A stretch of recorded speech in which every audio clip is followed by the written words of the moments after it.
নবীজি বলেছেন সাল্লাল্লাহু আলাইহি ওয়াসাল্লাম যে একটা যুগ আসবে সামনে, সুদবিহীন কোনো মানুষই চলতে পারবে না।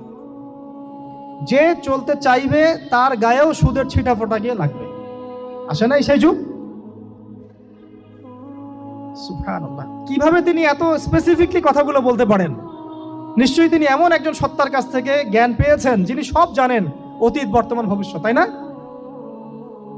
এমনকি নবীজি বলেছেন ইমামুল মাহদির সময় যে 10 জন ঘোড়সাওয়ার বের হবে এবং তারা গিয়ে খোঁজ নিতে যাবে যে দাজ্জাল বের হয়েছে কিনা, নবীজি বলছেন আমি সেই 10 জনের নামও জানি, তাদের বাবার নামও জানি।